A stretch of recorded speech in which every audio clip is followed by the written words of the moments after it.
서울여대 2008학년도 정시문제 보겠습니다. 역시 두 개의 문제 구성으로 되어 있고 첫 문제에서는 도표 그리고 두 번째에서는 언어적 서술을 요구를 하고 있습니다. 문제 보겠습니다.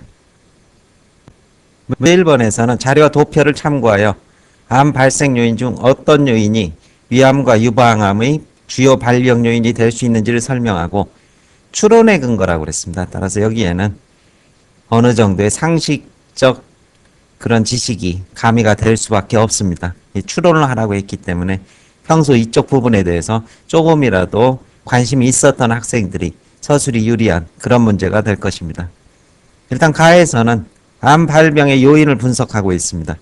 그래서 식습관, 후천적, 환경적 요인이겠죠.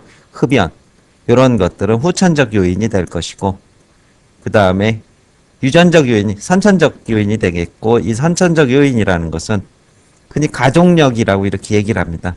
여러분들이 착각하시는 게 이 선천적 유전적 요인이 뭐 아시아가 높고 아프리카가 작다 이렇게 보시면 절대 안 됩니다. 이것은 인종에 따른 유전 요인이 아니라 개별, 개개인에 따른 유전자 요인의 차이를 말하는 겁니다. 따라서 인종 차이에 따라서 암이 많이 발생한다. 이렇게는 흔히 말하지는 않습니다. 그래서 어느 집안에 위암이나 유방암이 많은 그런 집안의 경우에서는 그 유전자가 유전되면서 역시 가족력으로 차지할 수 있는 것 15% 정도 이렇게 돼 있고 뭐 이와 함께 전염, 스트레스, 음주, 환경 뭐 이런 정도가 같이 추가가 돼 있는데 이것을 선천적, 여기서 후천적 그리고 후천적 요인에서 환경적 요인 그 다음에 개인의 생활 습관에서 초래되는 부분 이 부분 정도를 분류해서 가를 서술을 해주시면 될 것입니다. 근데 역시 후천적이고 환경적 요인이 암에 있어서 주요 요인이 되고 있는 사실을 확인할 수 있다. 이 부분은 이제 제시문 라와 좀 연결이 될 것입니다. 라에서는 지역별 발병률 추이를 이렇게 얘기를 하고 있고 이쪽에 보면 세계 평균입니다. 그래서 세계 평균에서 어디가 높다. 위암이 동아시아 쪽이 높고 그 다음에 유럽 계통 이쪽이 중간을 차지하고 그 다음 맨 마지막에 아프리카 계통이 가장 낮은 모습을 보여줍니다. 이 세 가지 정도를 분류해서 기술해 주시면 될 것이고 그렇다면 이 동아시아는 왜 높은 것인가? 바로 음식 문화에서 초래됐을 것이다 라고 추론할 수 있을 것입니다. 주로 맵고 짜고 자극적인 그런 음식 문화 그 다음에 비위생성도 또 문제가 됩니다. 비위생적인 그런 음식의 문제도 역시 동아시아에서 위암을 많이 높이는 요인이 될 것이고 그렇다면 남성과 여성의 격차는 또 어떻게 설명할 것이냐 이 부분도 언급을 해주시는 게 현명할 것입니다. 이 부분에 대해서는 흡연이라든가 음주 부분을 가지고 논점을 전개해 나갈 수 있을 것입니다. 이에 비해서 이쪽 유럽 국가들이나 이쪽이 중간을 차지하는 이유는 이쪽이 바로 맵고 짠 이런 자극성 음식보다는 고기와 육류죠. 그 다음에 야채 그리고 우유와 같은 이런 저자극성 식품들을 섭취를 하고 그 다음에 역시 상대적으로 위생적인 가공 처리를 하고 있는 음식들을 섭취함으로써 위암이 떨어지는 것으로 추론할 수 있다 이렇게 되는 겁니다. 그렇죠? 제시문이 주어지지 않았기 때문에 거기에서 최대한 추론의 논리적 설득력을 가지고 있으면 답안이 타당하다고 평가를 받을 것입니다. 마지막으로 아프리카 설명 당연히 해줘야 됩니다. 위암이 적죠. 왜 그렇겠습니까? 얘들 비위생적일 겁니다. 그럼에도 불구하고 이쪽 위암이 적은 건 기본적으로 어떻게 절대 빈곤 상태이기 때문에 그렇습니다. 한마디로 먹는 게 있어야지 위도 스트레스를 받고 고생을 하는데 먹는 게 없으니까 이쪽은 어떻게 주로 사실은 이런 위암이나 대장암보다는 전염성 질병에 취약한 국가군입니다. 이 후진국형 질병들이 따로 분류가 돼 있죠. 그래서 이쪽은 기본적인 식량의 부족과 음식 섭취의 절대적 부족 때문에 위암이 크게 발생하지 않는 것으로 보게 될 것이고 이쪽에 동아시아 지역 그리고 동아시아에서 남녀의 차이의 문제 그 다음에 유럽군의 국가들 이런 식의 3단계 서술을 도표 나에서 해주시면 될 것입니다. 도표 다에서는 유방암입니다. 그런데 이쪽에 어떻게 선진국 유럽군이 많고 그 다음에 동남아시아군이 유방암이 오히려 적어집니다. 이 부분에 대해서는 이 유방암에 대해서 역시 추론을 해본다면은 출산 후 모유를 수유해서 3명 이상 키운 여성에게는 바로 뭐가 유방암이 발생하지 않는다고 이렇게 의학적으로 얘기를 합니다.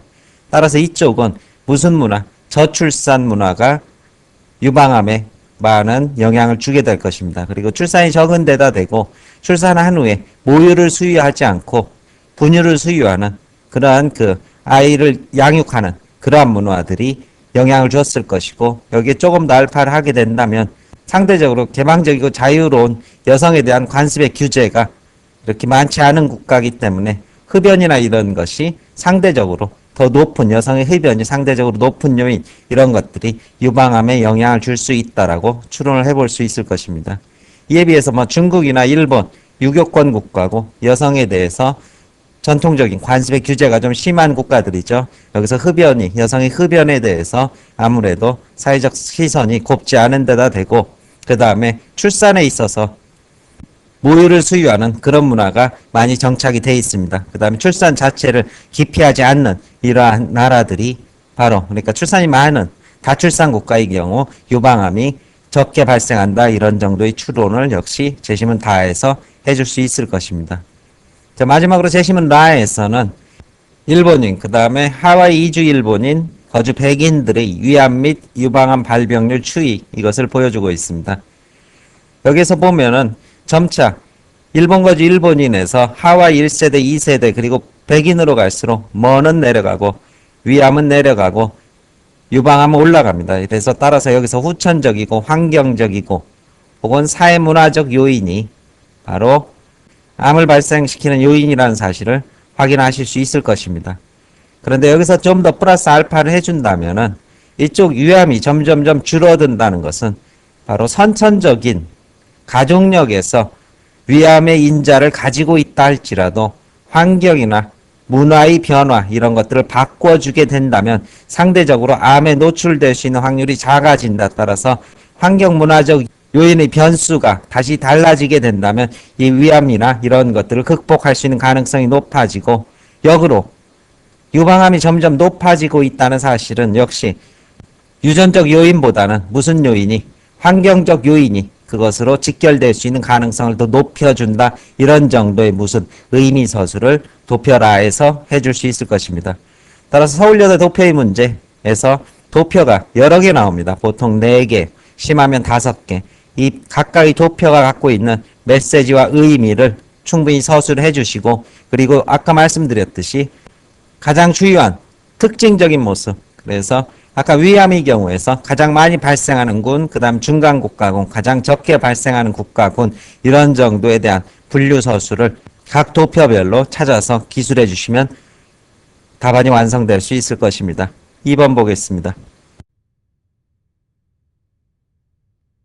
2번에서는 문자 언어와 이미지 언어에 대한 가나의 입장을 비교한 뒤 첫 단락이겠죠. 견해를 제시하라, 이렇게 나와 있습니다. 서울예대의 문제의 경우 논제 자체가 그렇게 까다롭진 않습니다. 맞고 틀리고 이런 게 명확하기보다는 이쪽 견해 부분을 충실하게 논리력을 가지고 서술할 수 있는 그러한 글의 전개력을 많이 평가를 합니다. 따라서 진정한 의미에서 어떻게 보면 논술이라고 하는 그런 문제 유형에 가깝다고 볼 수 있을 것입니다. 뭐 서강대 같은 경우에는 사실 논제가 틀려버리면 아예 채점이 대상이 되지 않는 반면, 서울여대는 차분히 자신의 견해를 보다 폭넓게 서술할 수 있는 기회를 수험생들한테 주고 있는 그런 문제로 볼 수 있을 것입니다. 제시문의 핵심 내용만 간추려 보겠습니다. 큰 틀에서 제시문 가와 나는 이미지 언어에 대해서 여기는 긍정적입니다. 그 다음에 여기는 부정적이죠. 비판적 서술을 하고 있습니다. 이것이 갖고 있는 역기능에 주목을 하고 있다면 가에서는 순기능에 주목하고 있다. 이 부분이 가장 큰 특징이 될 것입니다. 그렇다면 가에서는 왜 이미지 언어의 순기능에 중시를 하고 있느냐? 그 키워드가 바로 감정과 정서의 직접적 교류라는 그러한 가치에 주목하기 때문입니다. 이렇게 주목하고 있는 가치가 달라지는 것이죠. 그럼 이미지 언어가 활자 언어죠. 밑에 나에서는 활자 언어, 흔히 콜드 매체라고 이렇게 얘기를 합니다. 이건 하트 매체, 뜨거운 매체라고 하고, 이건 차가운 매체라고 하는데, 비유적으로 보면 이건 신문이 될 것이고 이건 TV가 됩니다. 가까이 갖고 있는 분명한 순기능과 역기능이 다 있을 것이고, 저는 이 부분에서 이것이 갖고 있는 순기능과 역기능을 각각 제시를 하겠습니다. 따라서 자신의 견해는 뭐에 주목하면서 이 순기능에 주목하면서 나의 역기능을 비판하는 서술이 될 수도 있을 것이고, 아니면 이 둘을 절충해서 가를 통해서 가를 좀 더 보완하거나, 아니면 활자 매체가 갖고 있는 딱딱함을 이미지 언어가 보완할 수 있는 가능성에 주목해서 서술해도 무난한 답안이 될 것입니다. 뭐 이거 아니면 이거다라는 이분법이 항상 정답이 되진 않겠죠. 어설픈 절충도 문제가 되지만 극단적 이분법도 항상 문제가 되는 것입니다. 그렇다면 도대체 이미지 언어는 왜 감정과 정서를 직접적으로 교류하면서 우리에게 보다 구체적인 감동을 줄 수 있는지 간단하게 한번 보겠습니다. 흔히 우리는 사랑, 이것은 단어입니다. 바로 문자 언어의 사랑일 것이고, 이 문자 언어의 사랑이라는 것은 포괄적이고 그리고 다양한 상상을 통해서 어떤 사랑일까, 이 부분을 누가 듣는 사람이 채워 넣어야 하는 것이 바로 문자 언어의 특징입니다. 그래서 포괄적이고 그것을 개념적으로 정의하면서 그 정의의 과정 속에서 상상의 여지를 남기고 이런 상상력을 동원하는 것이 바로 문자 언어라면은, 이 사랑이라는 것을 이러한 이미지로 제시를 하게 된다면, 여기에서는 테레사 수녀죠. 한순간의 전율과 감동을, 직접적인 그러한 감성의 자극을 맛보게 됩니다. 아, 여기서 보고 아름답구나, 그 다음에 숭고하구나 하나는 직접성이 훨씬 더 문자보다는 높아지게 됩니다. 이에 비해서 이 사랑은 보다 포괄적이고 넓은 상상을 허용하지만, 이것은 어떻게? 1차적이고 직접적입니다. 따라서 생각이, 마더 테레사 수녀가 한 빈민가 아이를 보호하고 있구나라는 직접적인 상상 이외의 것을 허용하지를 않습니다. 자, 마찬가지로 한 가지 그림을 더 보게 된다면, 기다림, 뭐 이런 어휘가 있다고 치면 이 기다림에는 수많은 의미가 내포되어 있을 것이고, 그 속에서 우리는 또한 무엇에 대한 기다림인지, 심정은 어떨지, 이런 것들에 대한 다양한 상상력을 유발하는 단어가 기다림이 됩니다. 하지만 이것을 한 이미지로 표현한다면 상상력은 그만큼 기다림의 내용이 축소될 수밖에 없을 것입니다.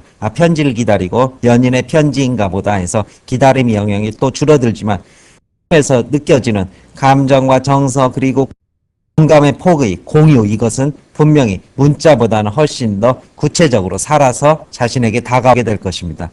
자, 이 같은 측면에서 문자와 이미지를 좀 더 포괄적으로 비교를 해보게 된다면, 이것은 사과입니다. 귤인가 보죠. 귤이죠. 그런데 이것은 지시 대상이 이미지가 곧바로 그 대상과 1대1 대응 관계를 맺습니다. 하지만 우리 언어라는 것은 과일이라고 말하는 순간 바로 다양한 과일에 대한 상상의 폭을 동시에 수반하게 됩니다. 이 과일이란 단어는 실제적으로 존재하지 않는 이 추상적인 그러한 개념입니다. 이러한 추상적 개념은 세계를 개념적으로 정리하게 되고, 이것은 문자 언어의 힘이 되겠죠.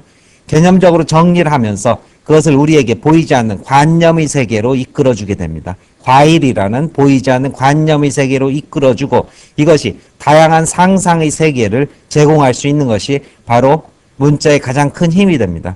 따라서 이 과일이라는 것은 이 단어 하나로 수많은 지구상의 모든 과일을 생각할 수 있는 그런 유추적 사고를 바로 전제를 하고 있는 것이고, 이미지 언어는 이런 유추와 다양한 상상의 세계를 주지 못한다. 이것이 재심은 나에서 말하는 핵심적인 논지가 될 것입니다. 하나의 독서신문인데요.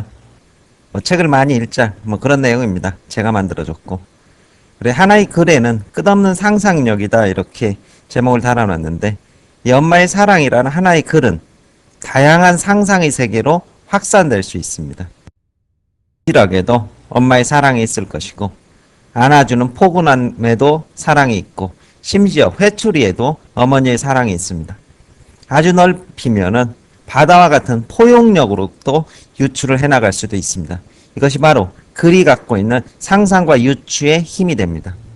하지만 이에 비해서 이 엄마의 사랑이라는 이 글은 따뜻하게 감싸 안고 있는 한 장의 사진에서 주는 정서와 공감을 동시에 담지는 사실 못합니다. 이 정서와 공감은 어떻게? 수용하는 사람이 상상해내야 할 수용자의 몫이 되는 것입니다. 그만큼 어떻게 직접성이 떨어질 수밖에 없는 것이고, 이러한 문자 언어의 양면성, 그다음에 이미지 언어의 양면성을 서울여대에서 출제를 한 것입니다. 따라서 가에서 말하는 이 이미지 언어라는 것은 뭐를 해줄 수 있다. 구체적이고 감성의 자극을 수반할 수 있지만 그것은 어떻게 상상의 세계를 일단 단절시킨다는 그런 한계가 있습니다. 보이는 그림 그 자체만 봐야 된다는 것, 만화 생각하면 될 것입니다. 이 만화, 명작을 만화로 만들었을 때 상상은 그 그림 범위 안에서만 이루어지게 됩니다.